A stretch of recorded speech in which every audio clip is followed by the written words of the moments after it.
देशभरात जे आंदोलन सुरू आहेत कॉंग्रेस जनता पार्टीचे आणि सोनम वांगचुकचे जे लढा आहे त्यांच्या मध्ये आम्ही पूर्ण समर्थन करतो आहे. स्टुडंट असोसिएशन FTII पूर्ण सॉलिडारिटीमध्ये उभं आहे त्यांच्या या लढ्यामध्ये. कारण की पेपर लीक होण्याची जी गोष्ट आहे ही फक्त काही ठिकाणीच नाही तर पूर्ण देशभरात पसरला आहे. म्हणून FTII जो आमचा पेपर होता तो पण आता काही दिवसांनी लीक झालेला. आता परत एक्झाम झाली. जर एज्युकेशन इन्स्टिट्यूशन्स आपलं काम नसतील करत तर मग देशातून काहीच होऊ नाही शकत. आणि आम्ही सगळे छात्र देशभरातले सगळे एकत्र येतोय. स्टुडंट असोसिएशन पूर्ण सॉलिडारिटी मध्ये उभा आहे आणि आम्ही आमचा लढा देतोय. कुठला पेपर FTIचा एंट्रन्स एक्झाम जी होते हे सांगते 2 मिनिटं काय पेपर लीक झाला.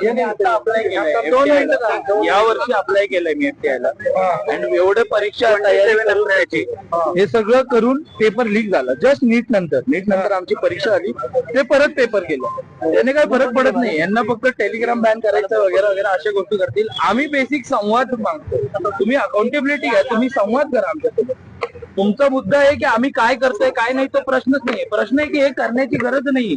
मुद्दा आहे की तुम्ही या तुम्ही बोला ना आमच्यासोबत. माध्यम नाहीये काही. माझ्या आणि सरकारसोबत बोलण्याचं माध्यम नाहीये काही. सरकार जंतर मंतरवरती बसलेले आंदोलन तेच तर प्रश्न आहेत ना आमचे. तेच तर प्रश्न आहेत आमचे.